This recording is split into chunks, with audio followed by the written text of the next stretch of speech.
I guess during this year's graduation, there was some discussion in Texas about whether or not the schools should allow religious speeches. Hopefully, those that did allow managed to get some kind of non-sectarian speech, but they shouldn't have had them at all.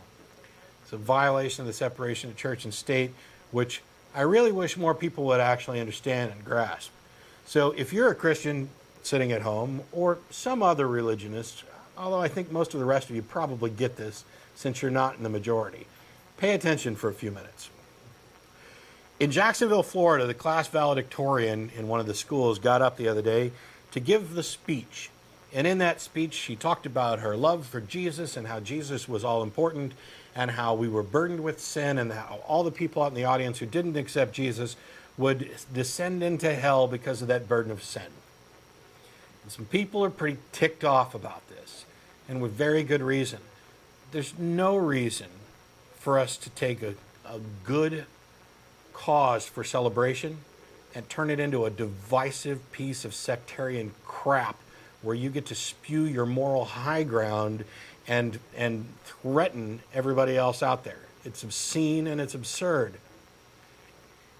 A lot of schools, especially younger elementary schools, have what's known as backpack mail, where they send home flyers and things with the kids, the information that needs to get to parents. And some of it deals with school schedules and maybe lunch menus and special events.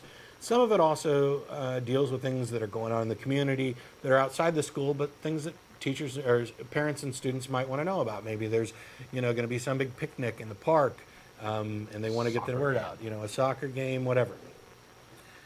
But they had a good policy, one of these schools, that the message that you sent out in the backpack was not allowed to be partisan, sectarian, political, or religious.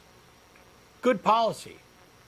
Make sure that we're not marginalizing different groups. Make sure that we're not being divisive. And yet Jerry Falwell's organization went to the school district and said, you know what? We don't think this is really very fair. We'd like to remove this exclusion of religion so that we can actually hand out religious flyers and information to these kids. And the school district, and some of you out there won't believe this, said yes. Sure, you can do that. We had this completely workable policy, but now we're going to make an exception for religion. Despite the First Amendment, despite what's actually right, we're going to go ahead and make an exception. And if I'd have heard about this, I'd have ranted about it a long time ago. This is asinine completely, but that's okay. Because what happened was a few pagans from the Unitarian Universalist Church took advantage of this new decision and sent the kids home with some flyers about paganism. Guess what happened next? The Christians threw a fit. Some of them even threatened to sue, and they were sitting there talking about how, oh, this is terrible. You're poisoning the minds of our children, and oh, I've never laughed so hard in my life. Welcome to a wonderful taste of your own stupidity. You see, so many of these people falsely proclaim to support religious freedom and freedom of expression, and really all they care about is the freedom to express their religion. As soon as somebody else does it, it's a problem. Also, they sent these students home with some information on Camp Quest, or the Freethinkers camp, the camp where we don't bother to try and pump kids full of Jesus talk. Oh boy, they threw a fit about that too. So now they're all up in arms, and this wonderfully good idea that these people were pushing has backfired on them. And in a stunning stroke of irony, one of the women who was so vocally opposed to this pagan literature said that this is an abomination, we should get rid of this pagan literature, and I sincerely hope that we bring God back to school because we need him. That's can you just what you did. Can you get more ironic? You made a move to bring your God back to school, and you were forced by religious freedom to let anybody bring their God back to school. And now you're going to complain and say you can't allow that. You can't allow them to do that, but you should allow us to bring our God back to school. You complete ignorant hypocrite. How about this? If you've got a blank piece of paper, is that piece of paper an advertisement for atheism? There's nothing on it. There's a cartoon I saw recently where you've got a couple guys going door to door, handing out a pamphlet, and the guy looks at it and says, "There's nothing on this," and they say, "Yeah, we're atheists."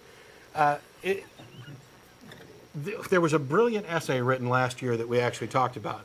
A guy went to, I think it was Hawaii, and attended a high school football game. Yes. He was thrilled to find out that before the football game started, they were actually going to have a prayer. Until they started the prayer. And it turned out to have been some sort of Hawaiian tribal traditional prayer. And he was shocked and offended. But he didn't throw a fit like this stupid person who I just finished talking about. What he did was he came to a very important realization, and that is keeping church and state separate protects everybody of all religions. This isn't about making sure your religion stays protected. It's about protecting everybody's right to believe what they want. It's about protecting everybody's free expression and everybody's free religion. And this person who used to favor school prayer is now opposed to school prayer because he saw what it was like to be on the other side of it. And it doesn't matter, for example, if this valedictorian in Jacksonville, instead of talking about Jesus, had talked about Muhammad, I think some people might have got a clue. If instead of talking about Jesus, she'd have preached about Scientology, I think even more people might have caught on. And one of these days, maybe some people will realize, maybe most of us will realize, that the best course of action is to completely keep them separate. You can have a wonderful celebration, you can have a normal day, and have your own beliefs. You can even express them in public to other people who are interested. But when you're involved in official state-sponsored actions, when you're there to represent a diverse community, to actually be sectarian, divisive, most people start to get that. But what they don't get is that they often say we need some kind of nonpartisan appeal to God. Hello? It doesn't matter that you've removed your partisanship. You've ignored this one divide between your appeal to God and people who think that that's absolutely insane. Why would you need to appeal to God? Why do you need to tell us about the fact that you need to appeal to God? I'm not saying keep it all to yourself. You're free to proselytize. You're just not free to do it in public settings that are state-sponsored, like school graduations and things. There's no reason for it to be there. And everybody benefits if it's not. You maintain your rights. You maintain your beliefs.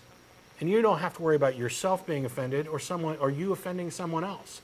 That's the way you build a cooperative community. That's the way you have and express true freedom. And it's absolutely obscene to me to think that this is still going on, where people are trying to circumvent good laws, good rules.